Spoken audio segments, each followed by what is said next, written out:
nobody wants to work anymore. Nobody wants to work anymore. Bum, bum, bum, bum, bum. I wonder why. Why don't we want to work anymore? I don't know.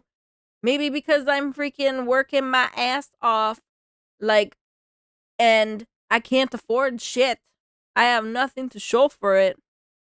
Right, exactly. Why would I work when I can't afford shit? I'm working 40 hours a week or more, and I don't own my own home. I have a used vehicle. Um, like, I can't go on vacation. What's the point? What's the point? Elongating the suffering.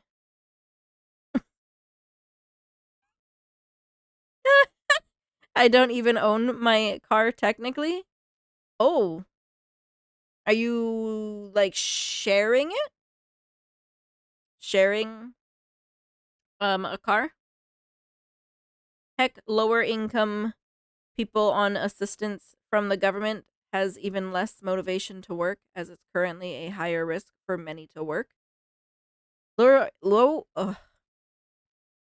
income people on assistance. Yes, because then they're like, "Oh, if you work and you make this much money, you're suddenly rich, so we're pulling your assistance from you."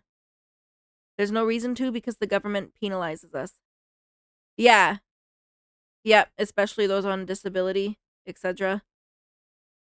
Like, "Oh, if you make $1,000 a month, then we stop giving you assistance because all of a sudden you're rich because $1,000 a month means you can afford everything." Only $1,000 a month and you're rich. Okay, let's watch Nobody Wants to Work Anymore. Let's see. It's a classic gripe of out-of-touch corporate executives hiring minimum wage workers or the trust fund baby who is angry that their gym is busy in the middle of the day. Nobody wants to work anymore. Now, I really hate to say this, but by looking at the numbers, they might have a point. Labor force participation is approaching generational lows even after the pandemic, while labor force participation amongst men specifically is the lowest it has ever been. Yes, because we're working our butts off and stressing ourselves out, and we have nothing to show for it, and there's like work-life balance does not exist. Work-life balance does not exist. I almost never have the time to see friends or family anymore. Granted, um that's also because I'm choosing to stream in what would be my spare time to go see friends and family.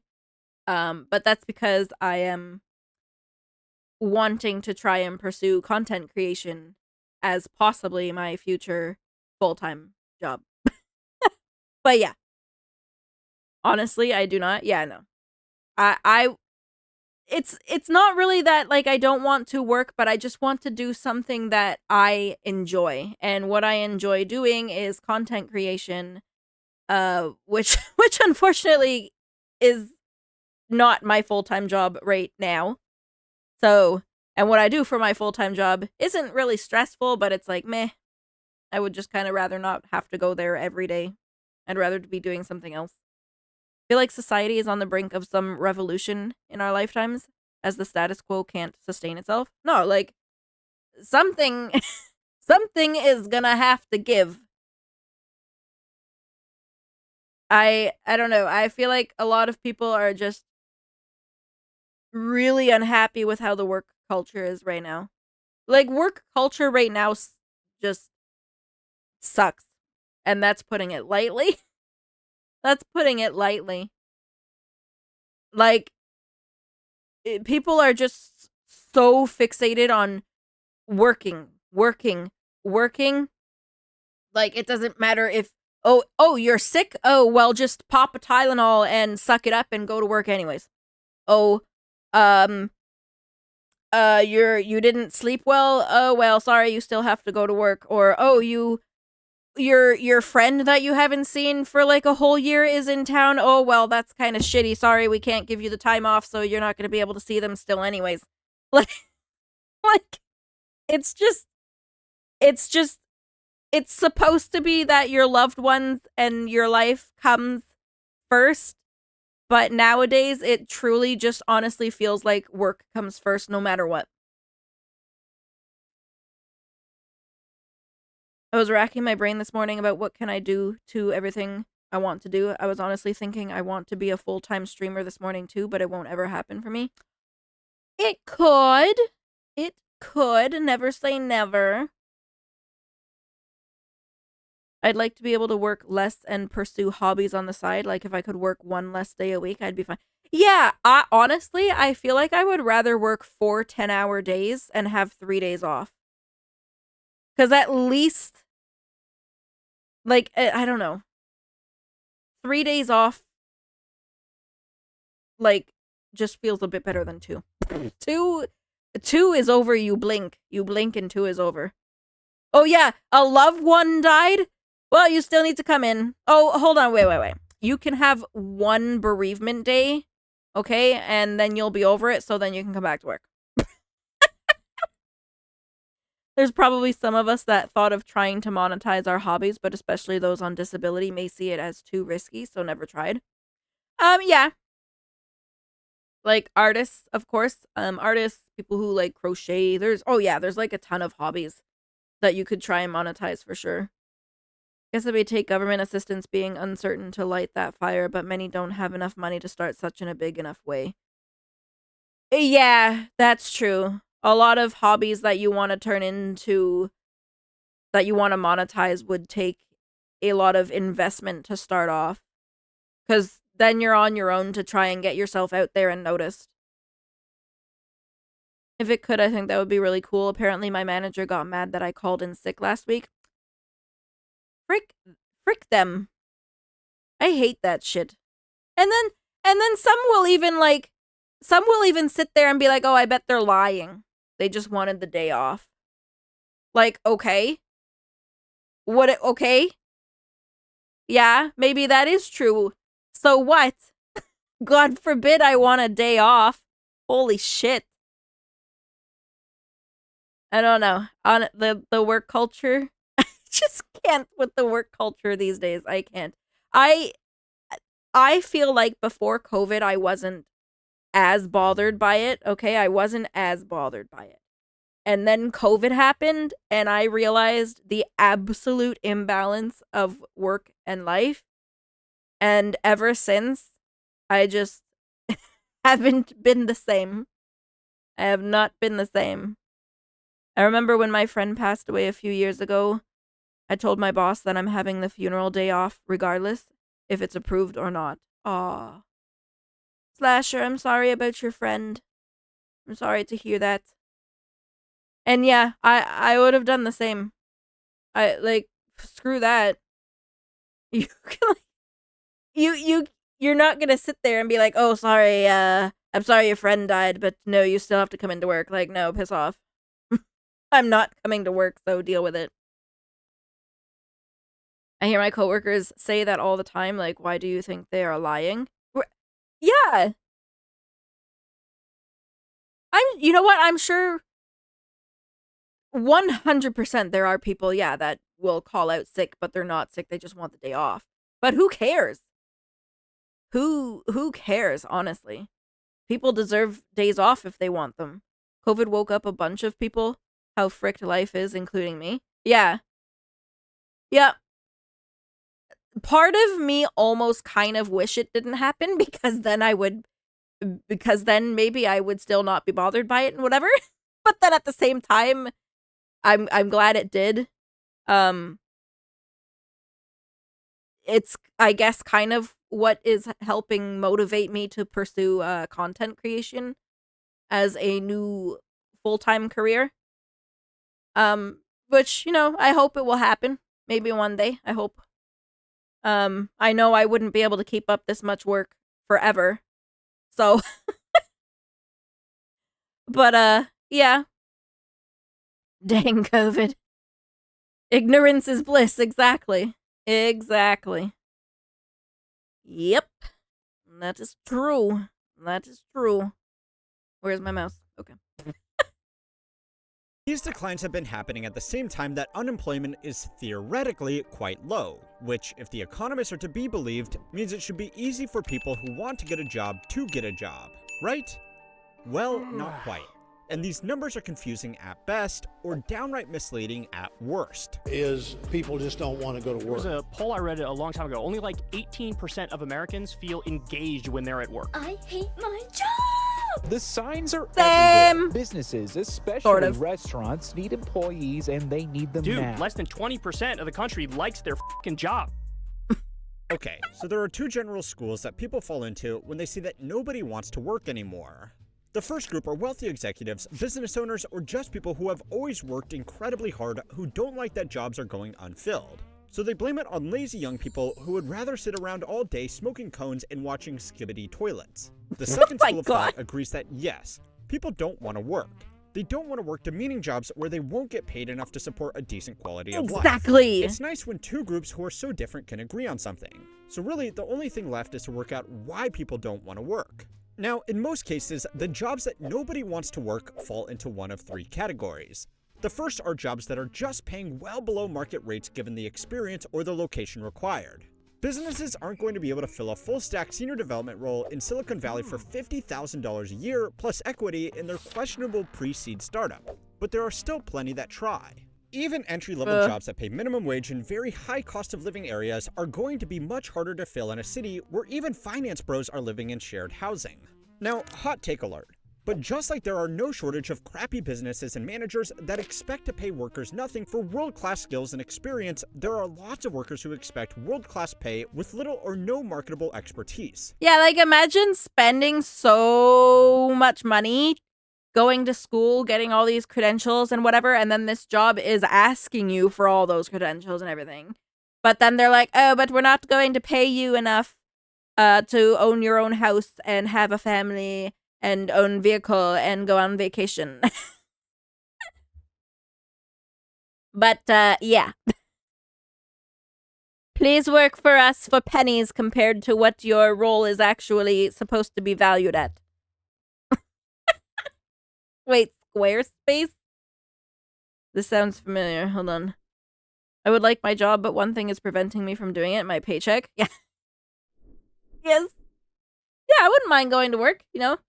I feel like I would not mind going to work as much if I had all the stuff that if I was able to afford all the stuff I wanted. Squarespace. Oh. American website building and hosting company. Okay. Yeah, you build a website and whatever on it. Okay. It was also a time they found how many extra people could work if they didn't have to commute to or show up in person to an office. Of course, since they are shrinking workforces now, fudge being as inclusive as possible, selectivity is the name of the game. Yeah, a lot more people would be able to work if they didn't have to commute. 100%. A lot more people would be happier if they didn't have to commute, and the roads would be more clear and all that. Oh my god, the roads were beautiful during COVID. Holy shit. The roads were beautiful. There was like virtually nobody else driving. I loved it. I could see them just outsourcing to India or somewhere else. True. Yeah, they'll outsource if they can pay less.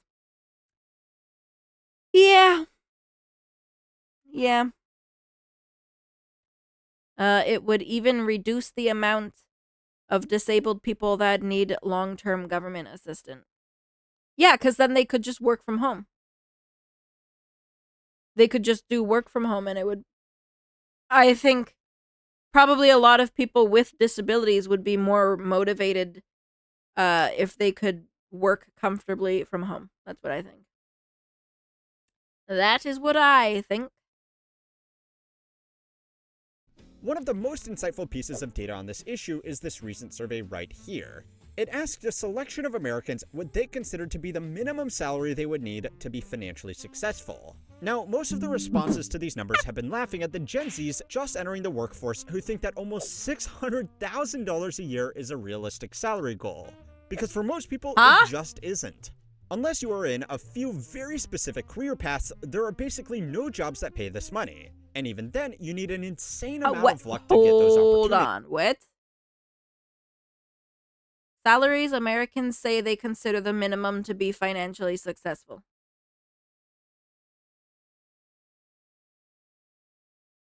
What?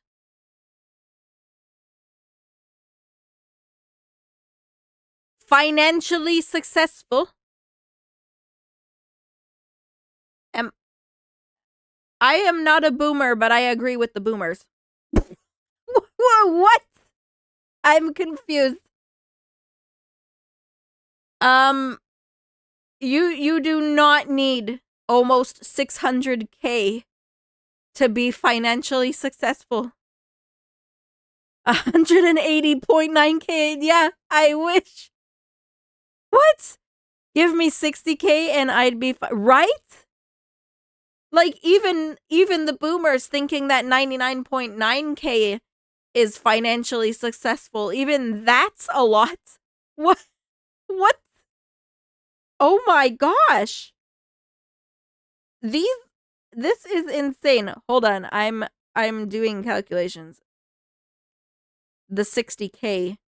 Yeah, 60K is 5,000 a month. That would be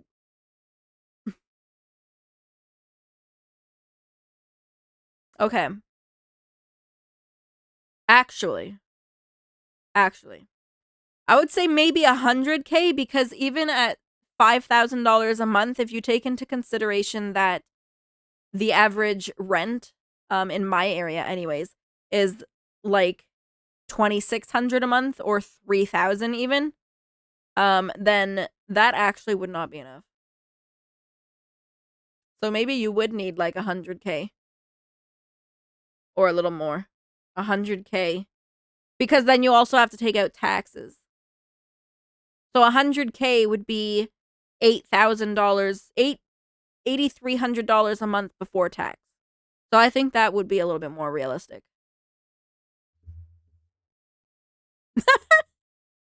Jello comes in to say thank you, Amy. It's not that I'm not motivated, it's that I don't know of any jobs that are open to my specific needs, and now with DEI protections gone, there's no real point in me trying to find a thing. Yeah, like, I think work from home jobs that are like, I don't know, like freaking just like data entry even, right? Like companies need you to update files or whatever from home. I think that would be something that would be easy to do. Yeah, Gen Z with their friggin' 600K. That's hilarious. That is hilarious. Hello, infrared pigeon. Welcome in. Welcome in. A lot more people would be able to at least try to work if interviews weren't the way they were. I hate interviews. I'm convinced that I almost never get jobs because I suck at interviews. I would much rather just let me come in for a day and showcase my skills and learning abilities and whatever than anything but a freaking interview. I hate them. I hate them so much. I hate interviews even though I have been hired at most of them. Oh my god. Jello is like, I don't know, but Jello is like a pro at interviews, but I can't. I get so nervous and awkward and I don't know what to say to the stupid questions that they ask and just no.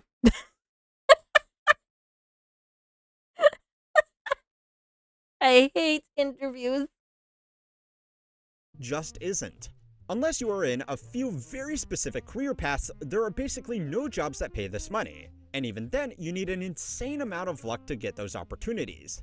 Now, you can blame this on young people who don't really know how the world works yet, or social media that makes it look like every hustle bro is flying private. but it's all distracting from a more interesting data point. The average boomer thinks financial success is achieved with a salary of just under $100,000. According to the Bureau of Labor Statistics, this is still almost double the median national salary. But in most major cities where people can actually find jobs that pay this much, $100,000 certainly doesn't afford a lifestyle of financial success.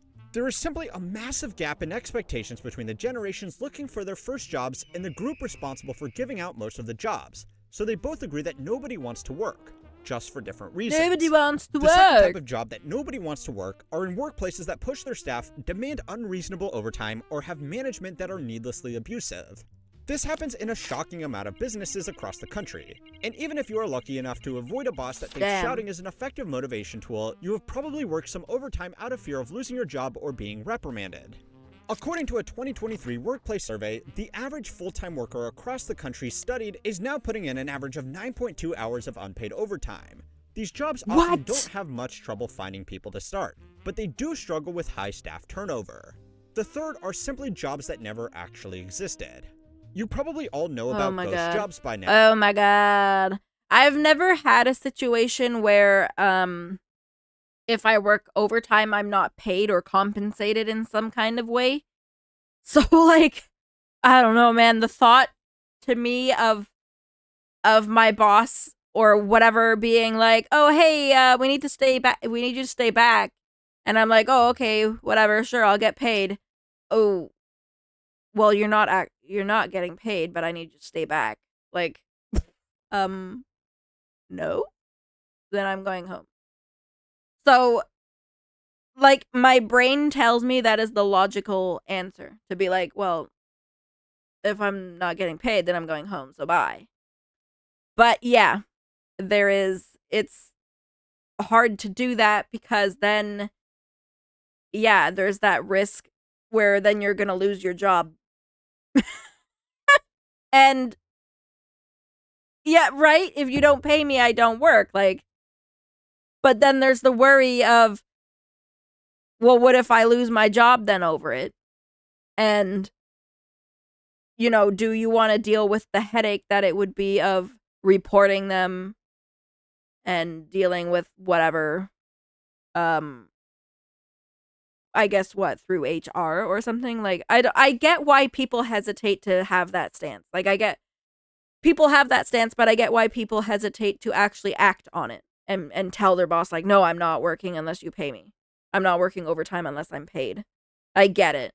Because it's really shitty, because they have that over you where they can, you know, threaten that risk on your job, and it's like, oh boy.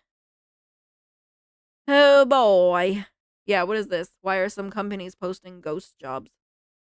Now. But even if you really do want to work, there is a good chance that most of your applications are just going to build out a workforce database, not to actually be considered for employment. Now, whatever the specific reason, the results are the same. Less people end up working. But aside from settling some beef between entitled Zoomers and some out-of-touch boomers, this data all reveals something more concerning about work in the current economy. It's not that people don't want to work anymore. Exactly. They simply can't afford to. So it's time to learn how money works to find out what's really behind the worst phrase in the workplace. This week's video is sponsored by MyHeritage. Ever wondered what remarkable stories are hidden in your family history? MyHeritage is the world's leading platform for genealogy research and DNA testing. Trusted by over 90 million We watched a video about DNA testing. Historical records and advanced AI tools, MyHeritage makes exploring your roots not just accessible, but truly enjoyable. Here's a fun discovery I made. My great-grandfather started a brewery in Germany, and it's still thriving today. Imagine finding out your family's legacy is still making its mark. That's the kind of excitement MyHeritage can unlock.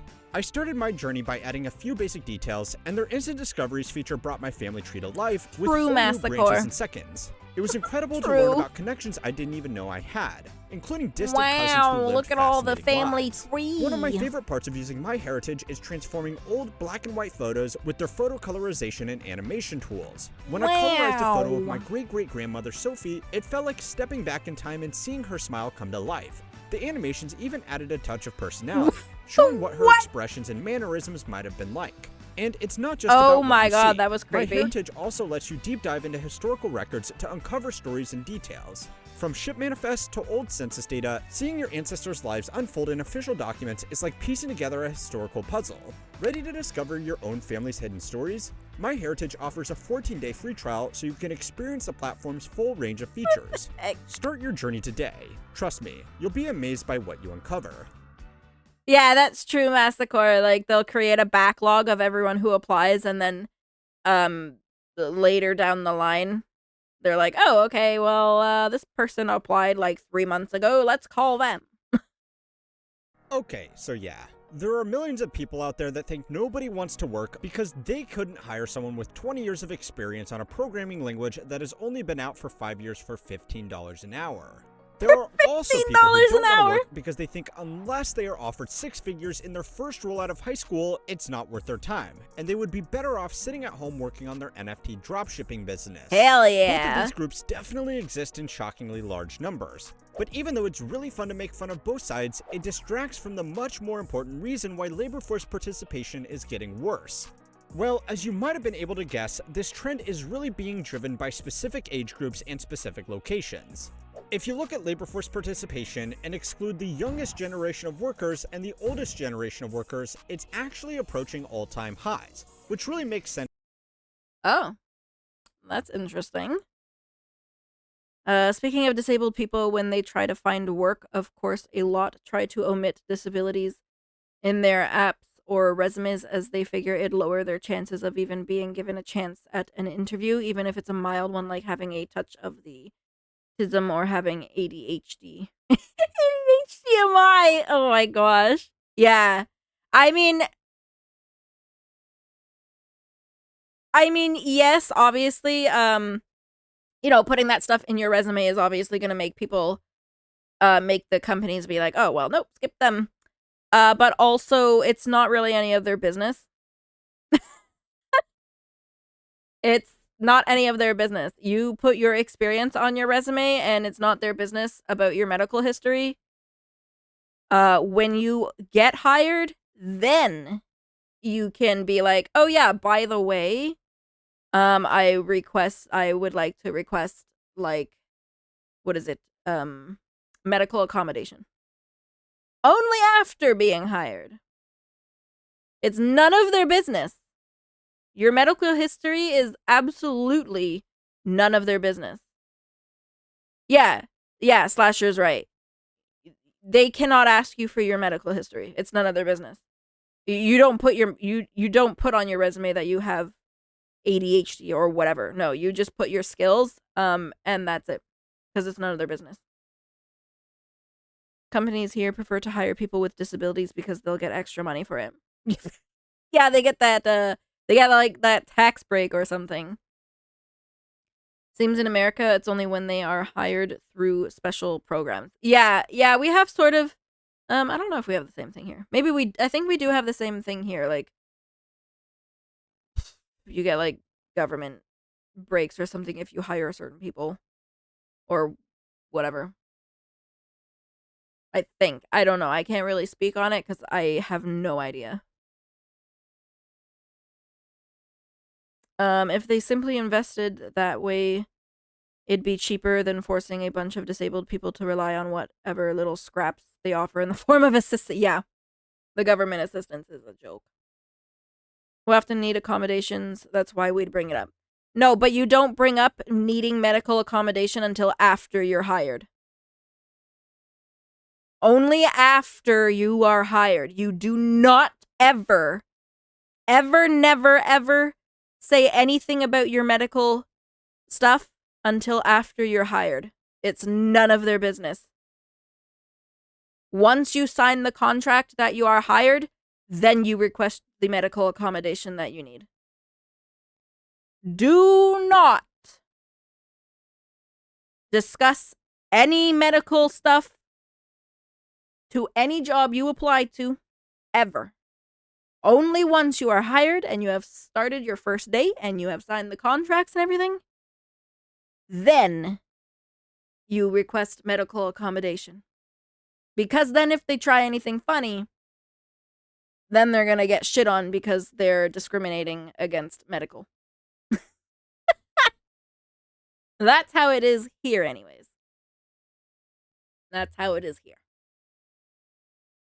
When you think about it. Medical discrimination. It's common for both men and women to work full-time these days, and for most households, it's simply a financial necessity. So yeah, even if people don't want to work anymore, they kind of are stuck doing it anyway.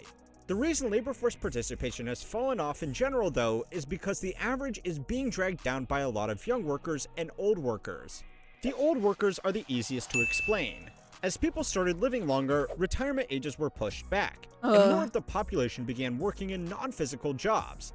As a result, a larger share of the population over 55 remained in the workforce. This has started to reverse, though, as self-funded retirement systems and general asset prices have allowed a lot of over 55s to step back from the labor force, especially after COVID, as a lot of people received severance packages and decided that an early retirement was better than going back to the office. Labor force participation from young people just entering the workforce either out of high school. Honestly, even the age of 65 being the retirement age, like, I think even that's too high.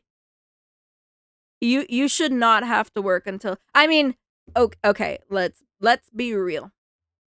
Who these days is actually going to be able to retire at 65? Who?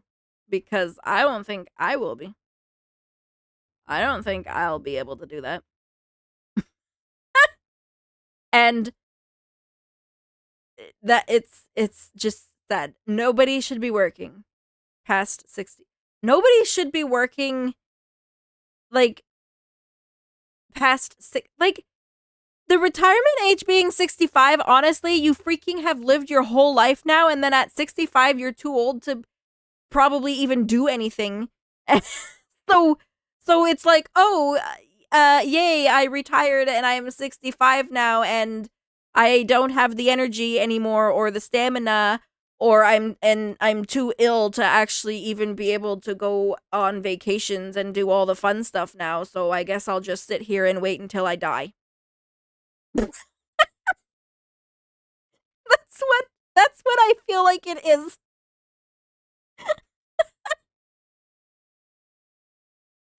Seems like they don't really want to help disadvantaged people, only take advantage of them. Of course. Of course. I highly doubt I'll be able to retire. So I don't really know why I'm putting money aside for retirement. Like, yeah. I don't even have, straight up being honest, I don't have retirement money. I do not. Like, you can't, how do you afford putting money aside for retirement? With the cost of living right now. First, you have to live to 65. Well, first and foremost, you have to even live that long. Or college is also pulling down the average, just for different reasons. More people than ever are getting a college degree, which means they are starting to work later, and fewer people are working part-time jobs while they study because for many, it's simply not worth it given how much debt they are going to be in when they graduate anyway. This might not also be a shock to you, but it's getting really damn hard to find a job out of college. A few months ago, a post from a professor at Berkeley made the rounds after it spoke about his top students from a top college struggling to find work in technology, an industry that was hiring highly intelligent graduates like this as fast as they could make them just 24 months ago. Previously, a Berkeley CS graduate, even if not a top student, would receive multiple appealing job offers in terms of work type, location, salary, and employer. However, outstanding students, like those with a 4.0 in major GPA, are now contacting me worried because they have zero offers. Yeah, everyone, this trend is a lot of people think, oh, I'll go to college and then, oh, if I go to college, I'll be able to get a job. But sadly, nowadays, going to college or university does not guarantee a job. It does not. I'm 25 and live with my parents. That's how I put money aside for retirement. Yeah, that's true, Slasher. That's true. For anyone who is lucky to like live with their parents and their parents don't charge them rent and stuff like that, then I can understand being able to put money away for like retirement and whatever. But like people who don't have that, like people whose parents, won't let them live rent free or whatever, then it's like, Well, how are you gonna afford that? How are you gonna afford that? Or, you know, maybe their parents, maybe it's not that their parents don't want to, um, not charge them. It's not that the parents do not want to let their kid live rent free, but perhaps that they just can't because they can't afford the rent on their own and stuff. Mm. Bum, bum, bum, bum, bum, bum, bum, bum.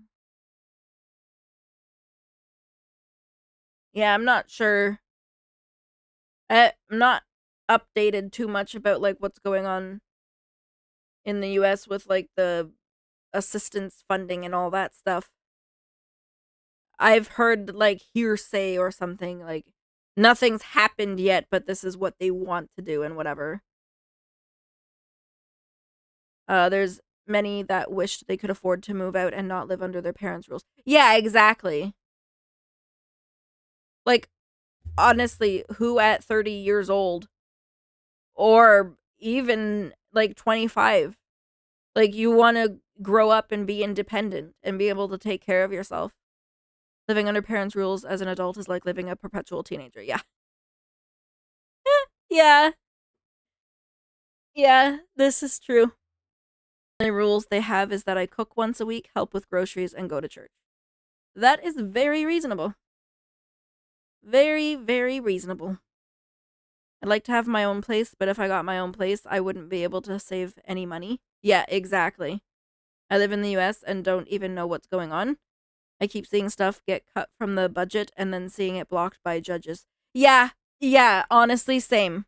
That's why I've kind of given up following it, because I'm like, everyone's just saying, oh, this is gonna happen and that's gonna happen and it's gonna be terrible, but then nothing's happened yet. I don't know, like, nothing has really happened yet.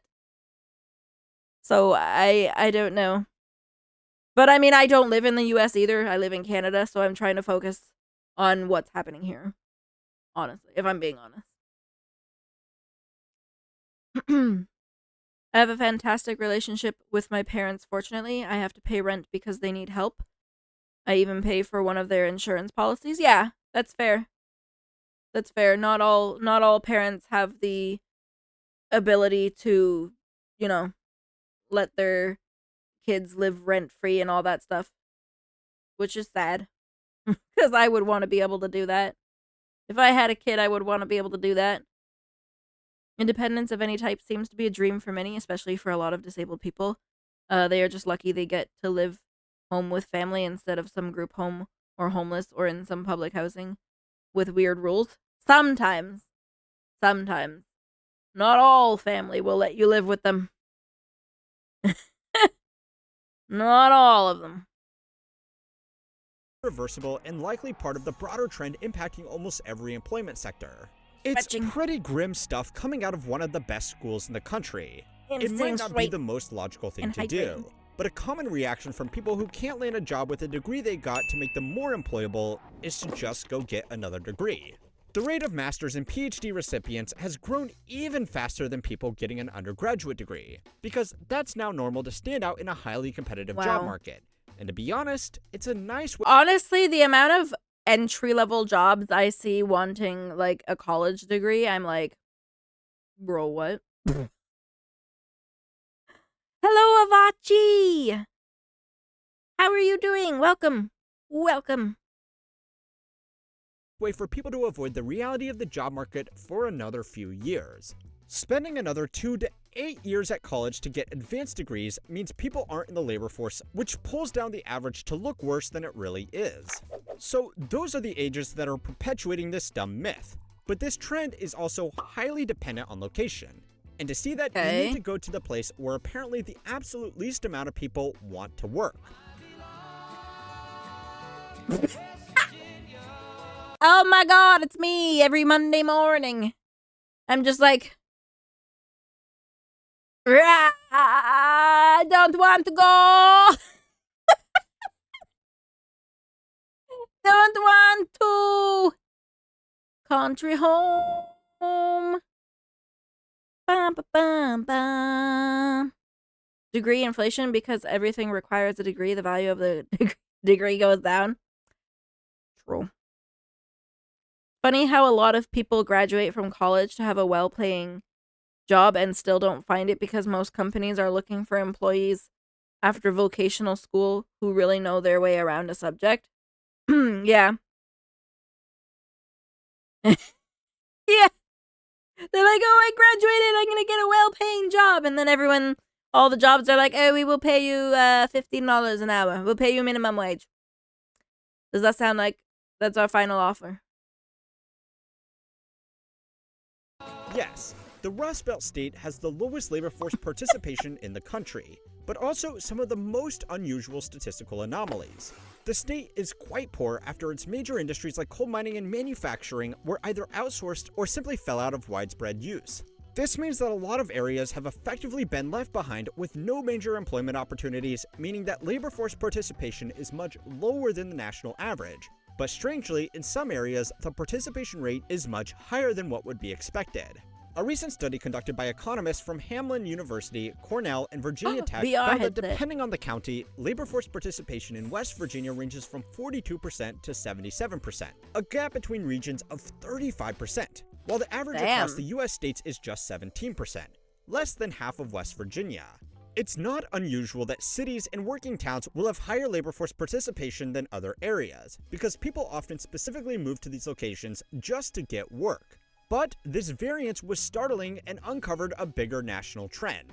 The people in areas that still had work can't afford not to work, and the people in areas with no work couldn't afford to move to areas with work since it could mean giving up family support networks or simply paying for the cost to relocate housing.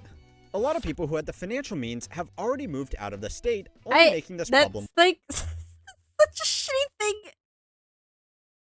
Well, we can't afford to move because there's not a lot of work around here. Or, what was it? Holy shit, I already forgot. What did they say? A bigger national trend.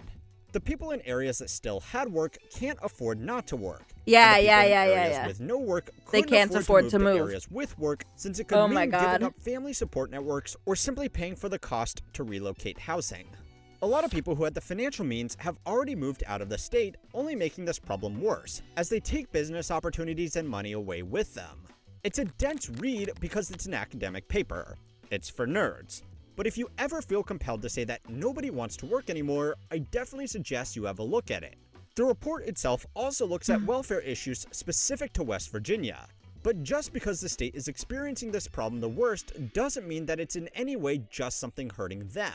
The trend of a few concentrated cities doing extremely well while everywhere else stagnates can make nationwide figures look good. But it also means people who want to work have an option of trying their luck for one of the few jobs left in areas with fewer opportunities, or living in an extremely expensive city to compete with everybody else fighting over a spot in the few places left where people can reliably get ahead.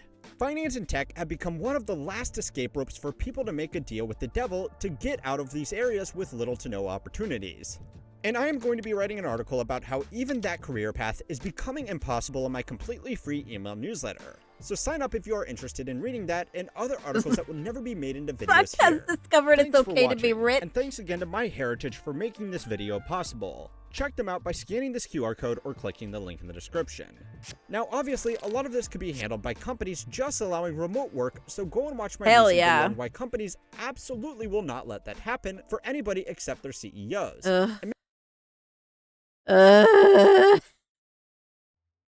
I would love to live in like a little town. There's actually one place here that I would love to live, but the problem is that I don't feel like I would be able to find work there. Well, the biggest problem is that we can't afford rent anywhere. That's the like number one problem. So it wouldn't really matter even if I could find a job in the place that I want to live because then I can't afford rent to move there anyways. So yeah. But there is like a place here that I would love to live because it's like a small rural town. It's nice, but you have to drive everywhere for everything. I think it's something similar. Yeah, it's like a smaller kind of rural town than what I am in right now. Country road, take me home, West Virginia, Mountain Mama. I don't know how the song goes. Take me home, country road.